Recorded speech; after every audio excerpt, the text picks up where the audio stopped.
Hi everyone and welcome back to Simbang Santai MITI NIMP 2030.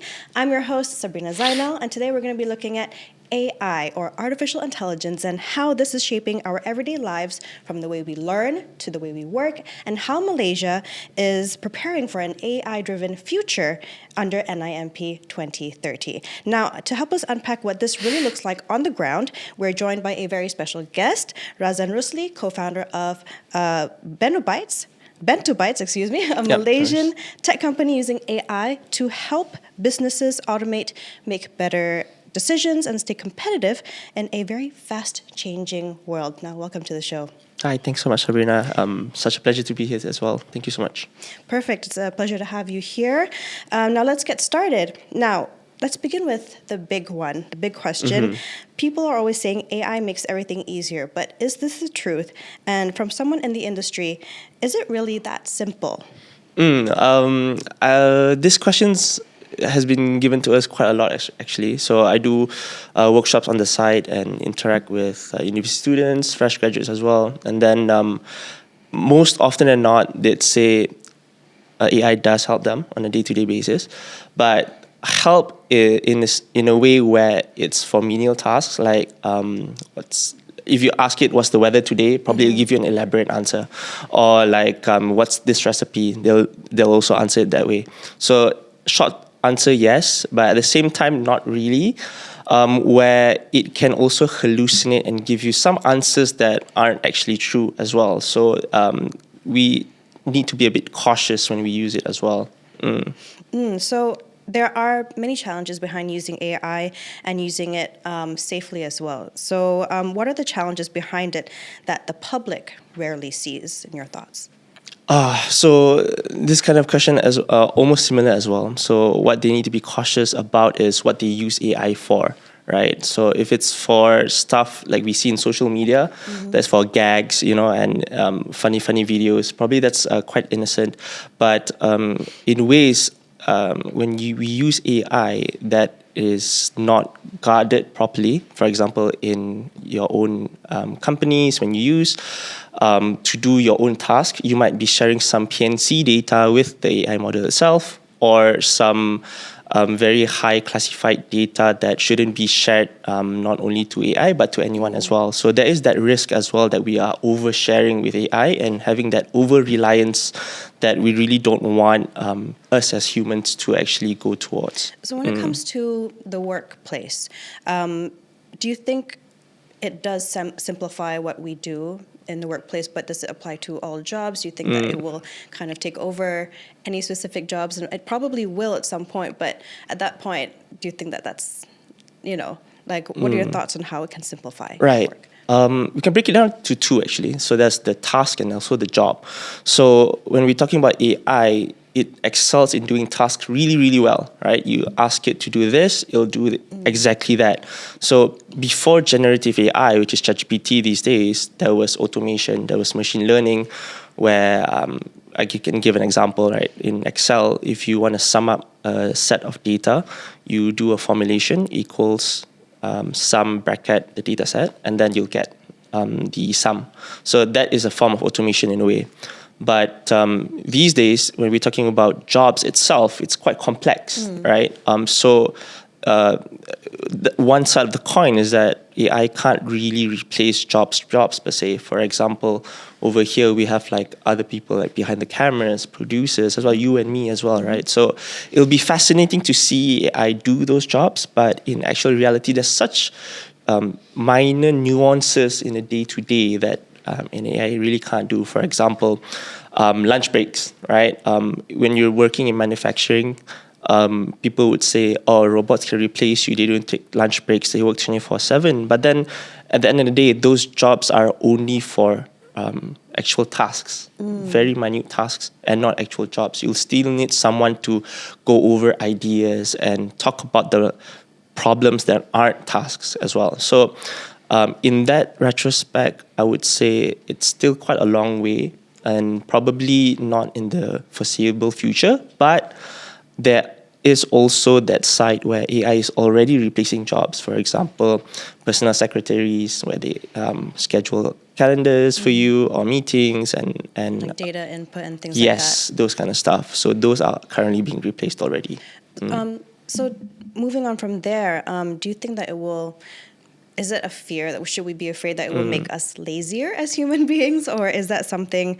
Will it help?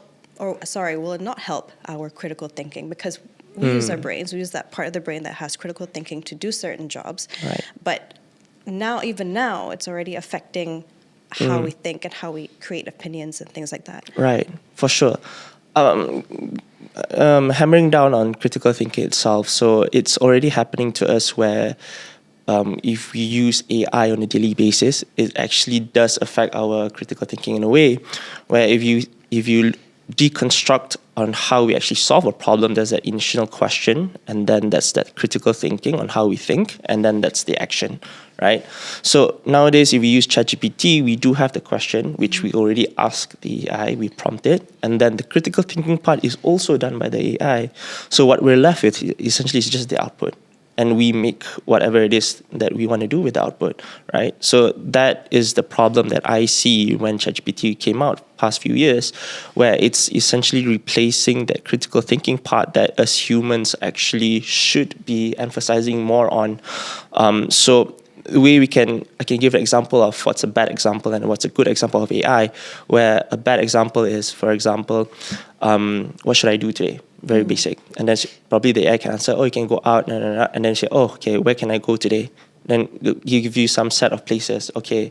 And then it goes on and on. So it comes a question and answer, as compared to a positive AI tool where, for example, a child is using it. So let's say this child wants to write a storybook, right? So instead of the child just prompting, I want to write a horror film, and then the AI just prompts the entire storybook, the AI interacts with the child and said, oh, what kind of storybook do you want to write? So probably the child said a horror storybook. Then the AI reply, oh, that's great. Like, who are the characters? Where's the setting? So it's more conversational and actually poking through the child's critical thinking as well on coming up with more nuances that what people are using AI now, where it's just getting the answer, right? So on the critical thinking part, again, I would say it's how we use AI and also how we treat it. It's ultimately it's a tool, right? Like how a calculator is. You punch in numbers and it gives you an output, right? So, but then that's that. We shouldn't be using that calculator to make every single decision in our lives. So, yeah, that's my stance in it. So we've touched on how AI helps in our jobs, in our everyday lives.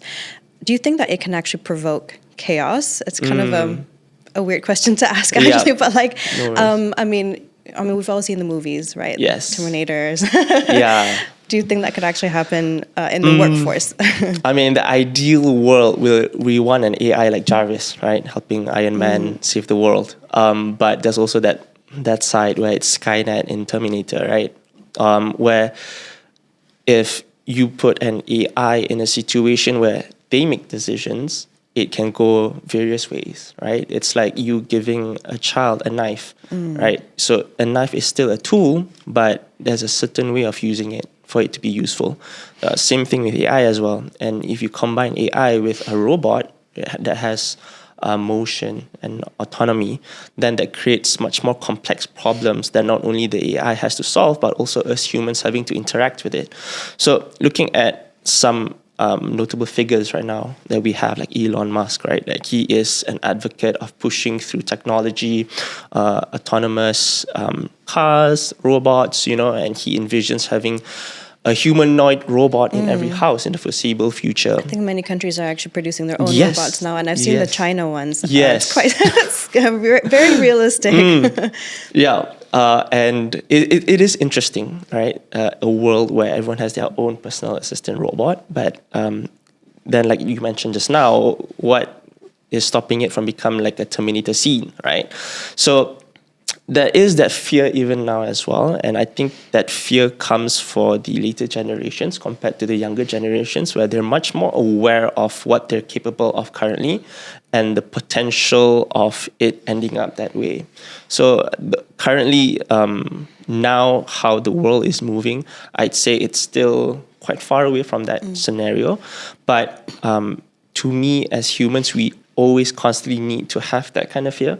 Whenever a new technology comes in, like for example, when the internet came in or when the mobile phone came in, right?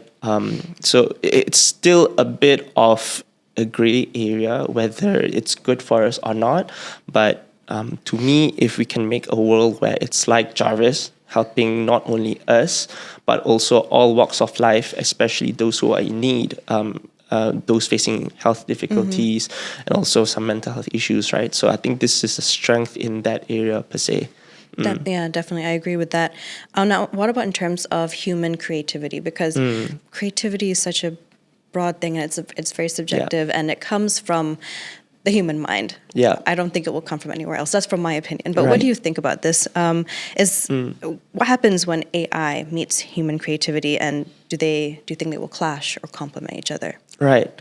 We're seeing a mix of that lately, where if anyone's on social media right now, they can see all these AI generated videos and imagery, and there's that side where it's really just super funny, where you can see a cat just naturally walking and then suddenly it's standing and cooking dinner. You know what I mean? So anything's possible with AI right now. But then you pointed out a really good point just now, where creativity comes from us humans as well. So ultimately, we have to understand that even though we can interact with AI like a human being, they aren't essentially human beings.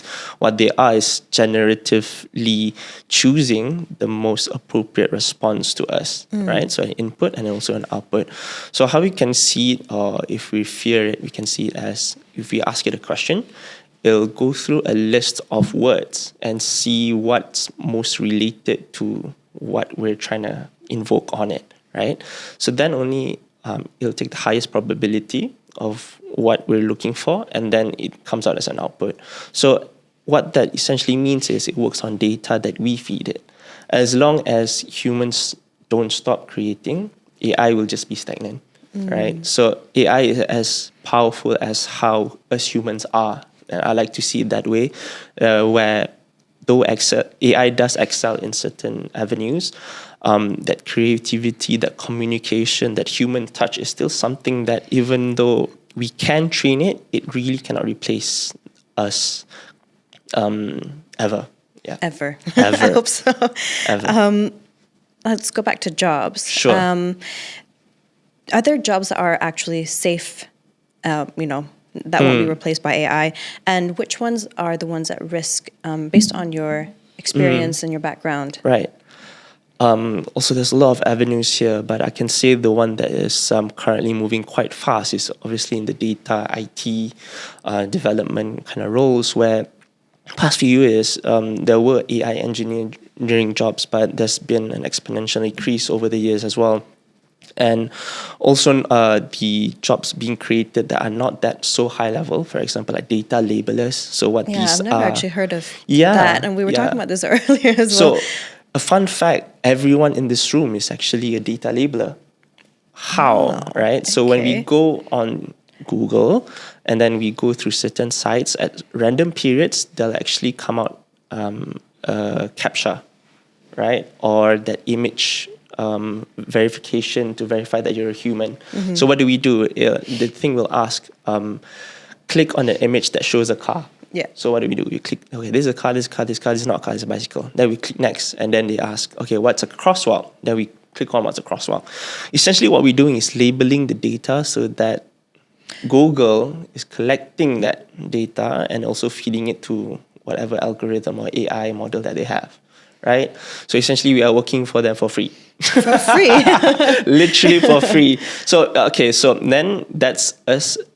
We've been doing that for many years, right? Yes. So, but now there's official jobs called data labelers, where you'll get media in the forms of video, audio, and also images. And then your job is to essentially label these things, like you've been played a video of a football match, right? So you just label this as a football match. Or probably it's a different scene where people are playing football, but instead of it being on a field, it's concrete floor. So then the guy would say, oh, is this football or soccer or futsal? right? So those kind of jobs that essentially are working towards improving AI. But what's funny is because of AI, we're actually creating jobs as well, right? So that's that part of AI and jobs. That's the other part as well where AI is replacing jobs, right? For example, like I mentioned just now, secretaries right now. Yeah. So most often than not, we'll see high-ranking officials will have their own secretaries and also personal assistants. But in this day and age, there are CEOs or higher-ranking people inside companies who are on the move constantly, right? And to save cost and also for convenience, having a person or human follow you around is not that convenient. So you'll have this AI assistant or AI bots that people are using nowadays. And what's really good about this AI assistants and bots is that you don't even have to be a CEO or someone who manages a business, right? Me and you, we can have our own AI assistants already, and it's super cheap as well. So they can schedule our meetings for us. They can also plan our day. Helps our day-to-day routine, For sure. tasks. For sure, yeah. So, a chunk of the industry, which was the secretarial and admin work industry, was hit quite badly with this, right? So those are jobs that are of that level. Now we go a step above where we see high-skilled workers being replaced. For example, we have local and international companies who are downsizing, right? Or what they call right-sizing with the adoption of AI. So we're seeing hundreds of people being replaced by a model. And the hardest hitters would be customer service, right? Or customer support, where call centers are being replaced by a lot of AI models already. So me working in Shopee, that's one as well, where we used to have contract workers or customer support people just to deal with customer inquiries on a daily basis. And slowly it's being reduced to AI, right? So is it for the better or for the worst? Essentially, it depends on a lot of things, right? But in terms of using the AI itself, it's definitely good. But for people, what that means is upskilling is more essential now than ever. It's definitely very important. I think that maybe some jobs might be eradicated, but it doesn't mean that people would be fired because they might be needed for other things that are, that's for sure, in a company. Yeah. So something that we don't hear enough, AI can actually be a playground. And you mentioned, and we talked about creativity using AI. It's a space to experiment without needing a very high budget. So how do you see young Malaysians using AI as a tool for curiosity? Oh, that's a nice question. In my opinion, being curious is the most important for sure. Especially in AI, the first thing that I played around with is how can I break AI? So that's called prompt injection. What we're doing is essentially trying to hack AI per se and see what's the limits of them. So last time they would hallucinate a lot. They'll give you like bonkers answer where it just didn't make sense at all. But now this is becoming really, really good. It's really hard to actually break it, right? So going back to the point, in my opinion, it's again how we use it, of course, and also how we try to integrate the technology in our lives as well. So children and students and also us as adults as well and working as well, the way we use it should be intentional. It shouldn't just be because, let's get AI's opinion in this. It needs a purpose. Yes, there always has to be a purpose. So especially in a learning setting where I see this being very, very powerful, over the past few years, we've seen universities or schools actually penalizing students for using AI. And, in my opinion, it's actually a backwards method because it's essentially a tool that can exponentially increase a person's learnings, right? Instead of us memorizing, now it's us actually thinking. So if an AI can do an exam and get 100% marks every single time you give it an answer, that means probably the exams have to be different nowadays, right? So instead of just questioning the student one-liners. Now it's actually real life scenarios. For example, like what we're doing right now, we're talking about quite complex topics here that if you were to ask an AI, it'll give you a certain way of answering. But then it's much more complex when you want to integrate with other problems as well. So in a way where if we want to have AI help and also instill this kind of critical thinking or creativity in a classroom, let's say, the example just now, the AI actually interacts with the students itself, right?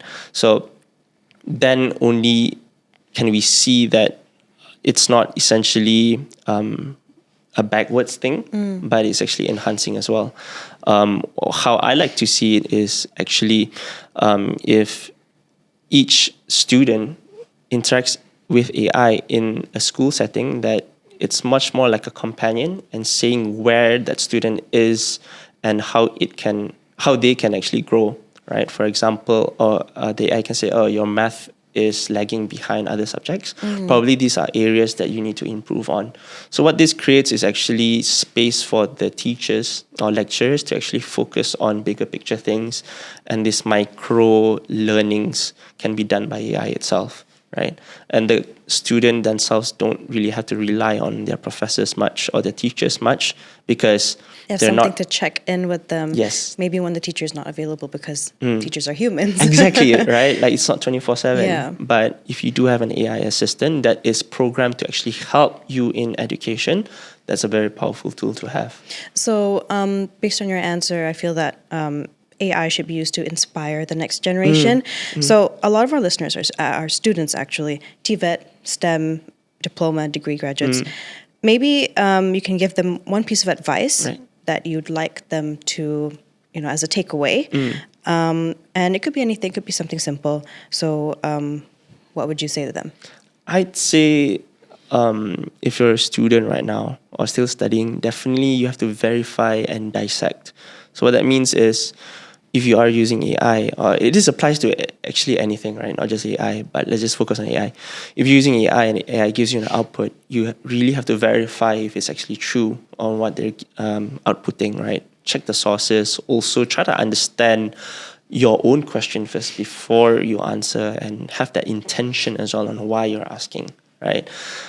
The second one is deconstructing. So what that means is, after you've used AI and it gives you an output, try to deconstruct on how it reached that answer, right? So that's also a method on how we can still retain our critical thinking as well, and not rely too much on AI, where if it gives you an answer, then you start questioning yourself more, like, okay, so this is the answer that I'm looking for. How did it arrive at? So I can also better understand how we reached there.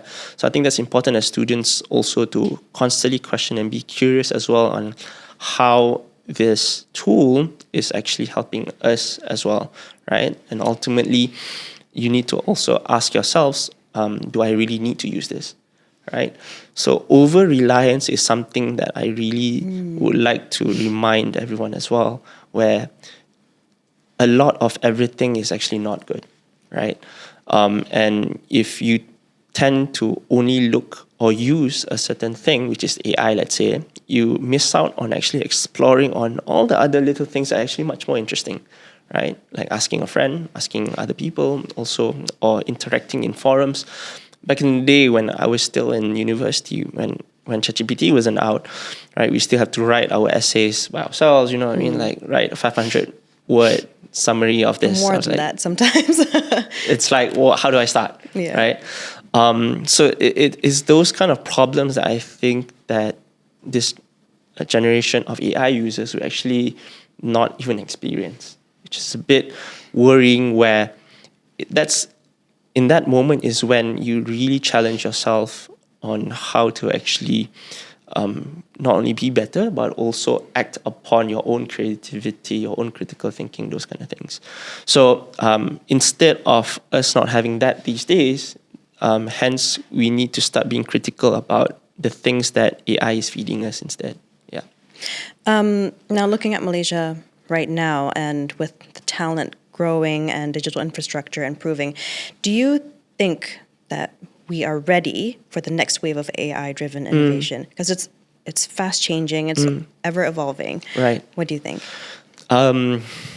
So in my forefront, which is data, definitely, where there are certain players in the industry who will always be ready, actually, because the fast adopters are the ones who win. All right, but there's also the huge chunk of players who don't really actually need to participate in the most cutting edge technology, because what is already around already fits their usage, right? So in Malaysia, 90% of the economy is SMEs, right? So and these players have different needs and also wants as well. So let's say the current cutting edge in AI is neural network, which is a combination of algorithms that can essentially almost simulate what a human does, right? It can make decisions, it can run certain tasks from A to Z, right? Let's say, can you please create a social media advert about this, right? So you don't even have to open Canva or any other design tool where it just churns out the media for you in a matter of seconds, right?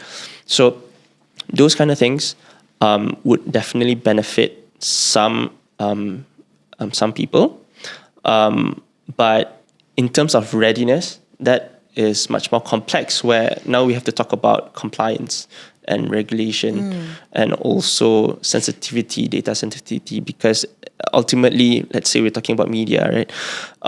We're talking about data of the consumers and also algorithms and traffic of where these people are actually going, and we're targeting them as well. So how are we obtaining this data, right? So then we have to then question, is it ethical, right? So with emergences of all these new adoptions and technology also comes with this burden of us being responsible on how we want to adopt it as well. So to me, if we want to be ready, it has to come along with all these responsibilities as well. Then only I think we all can come to a consensus and use this technology in a humane way.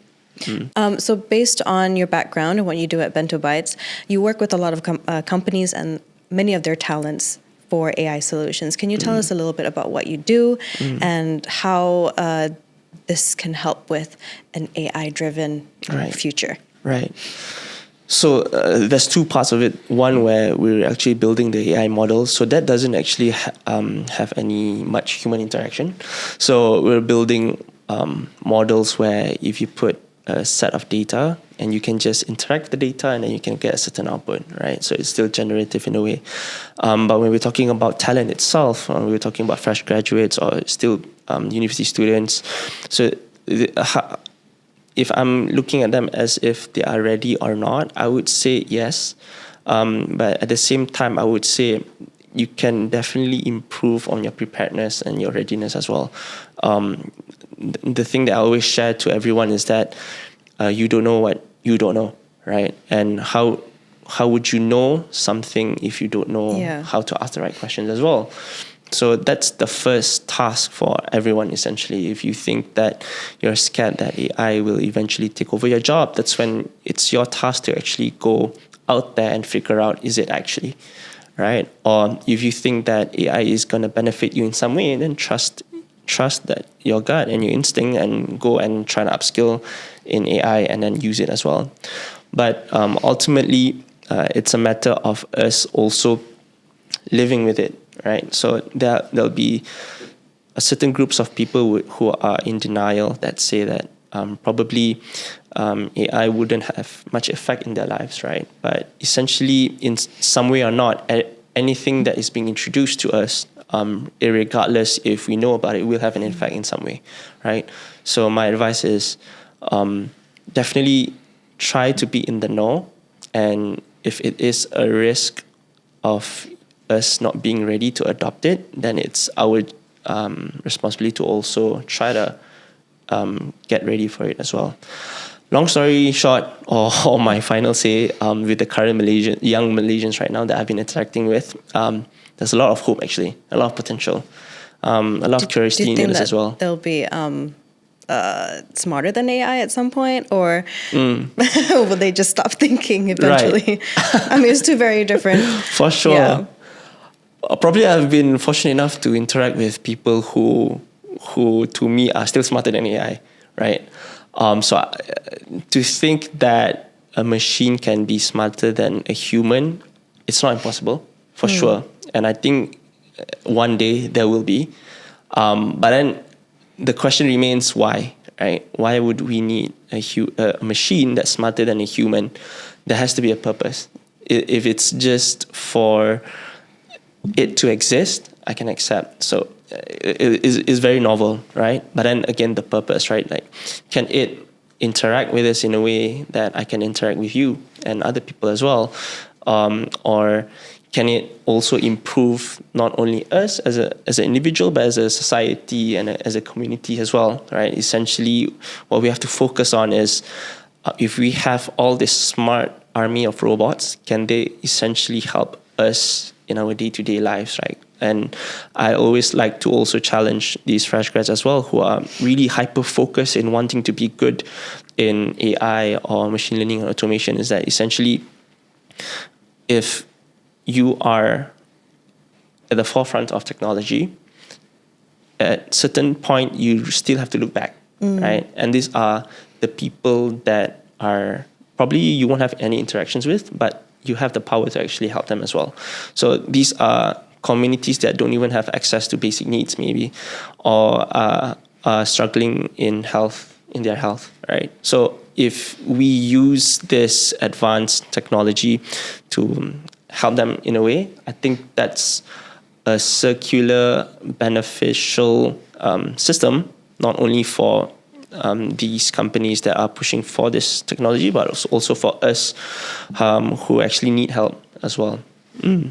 How about universities then? That they would have to have this sort of balance between AI and human critical thinking. Right. Universities need to do something about it, right? They need to, like you said earlier, they can't simply just ban it or move backwards from it. Right. They need to embrace it in a way. So how do you think it should be guided then? Well, it's a big topic as well. I probably can give a perspective of how it would be like, or how I would like it to be if I could go back to my university days and I had AI and it was implemented well. Probably as a student guide, that's for sure. I think a lot of students, especially during my age, it was more what's next, right? Or am I doing something right? Right. So these questions are important questions for any student, especially in university as well, and even lecturers as well, right? Trying to understand their students as well and how best for them to equip the students for them to learn better and produce better results, right? So integration in a way where not only it helps during the study, but also the experience, I'd say. So adopting AI in university systems, I think, should be the lowest hanging fruit. For example, if you want to borrow a book from the library, right? So previously you have to walk there and then you have to write a record, or you can scan it and then but probably AI can make the experience more seamless, where nowadays there's already the university apps. So through the app itself, right, you can actually do all these things. Or probably have a centralized system where you can see your grades or how to improve your own personal learning plan, like I mentioned just now. I think that's super powerful, and we can adopt AI in that way, where at the start of your university years, when you actually enter university, you already have this interaction with AI that is enclosed, right, within the university's ecosystem itself. So a chat GPT for UPM, I was from UPM, let's say, right? So you can interact with the UPM chat GPT and ask it a lot of stuff, like when's the next inter-college competition going to be held, probably, right? It's here. Then that's more interactions, and probably people are more in the know as well. Yeah.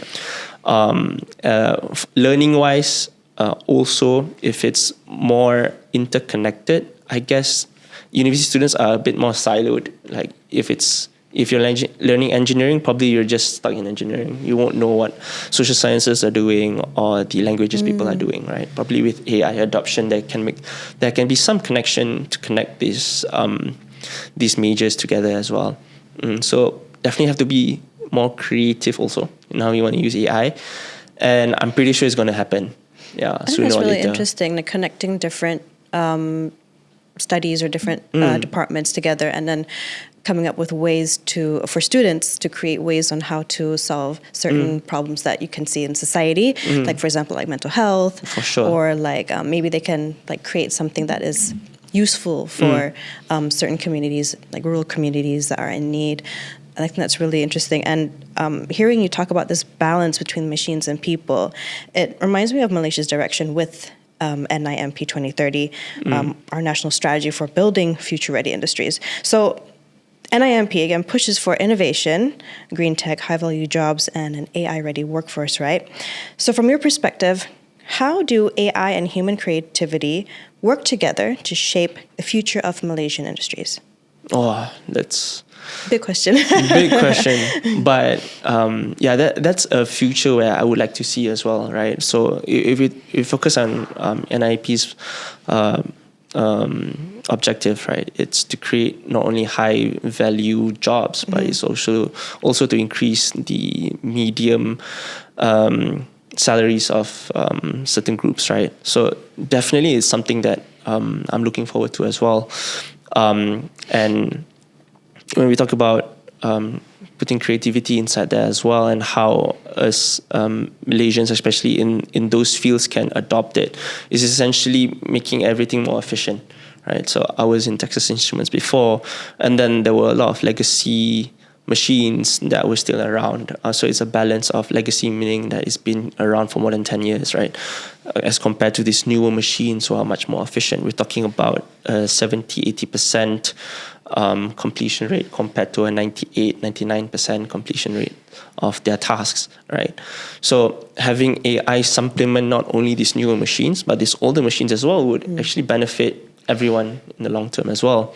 So, for example, in manufacturing, if you put in an AI sensor that can actually sense anomalies in the product itself before human eye can actually detect it, that actually saves a lot more time. Yeah. So it won't necessarily be replacing anyone. What it does is actually just amplifies quality of work.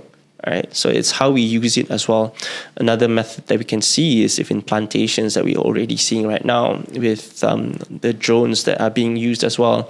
And previously they were using cameras to map out the land area and also the precipitation percentages and all those kind of stuff. Those sensors are essentially acting out as individuals and feeding those data inside a central network or software. Right. What I can do now is piece in the details and make some sort of predictions, or also guide farmers in what their best course of action to do is next. Right. So there's so many opportunities that I see in us being creative in this space as well, and how NIMP can actually be a success. And what can this mean for students, SMEs, and young professionals or entrepreneurs entering the job market?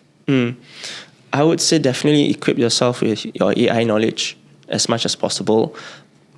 Not to an extent where you're a specialist, right? As long as you know what's the possibilities, and also what is it that you can use AI for in your daily life right now, I think that's enough. But if someone is really interested in a topic, I would say go for it, because especially in Malaysia, we definitely need much more manpower behind AI, and I think if we were to not jump on this ship, we'll be relying too much of the workforce from other places, which is a bit of a shame, right? And how I see Malaysians is actually we're quite good in terms of adopting technology, right? Having NIMP itself is already a great indicator that Malaysia is going in the right direction, right?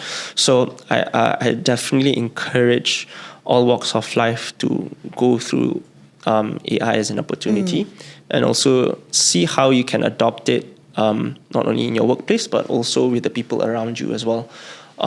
Especially with the older generations right now, I'm pretty sure everyone here is in a family group, and then they're sharing all these AI videos Yes. and these AI texts, and it's kind of scary, right? Where some of them actually believe that it's true, and it incites emotions that could be good or bad, right?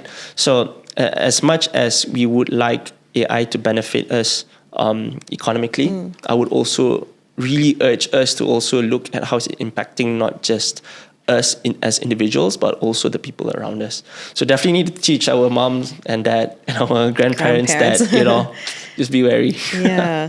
I mean, there are obviously certain ways that you can detect AI videos, and for sure. But yeah, awareness, education comes into play there. But before we end, I'd love for you to share a message with specifically students and graduates who are excited but maybe intimidated by AI, and for parents who still think that maybe tech careers are unstable. And I don't know if you've heard this before, but some might think they're not real jobs.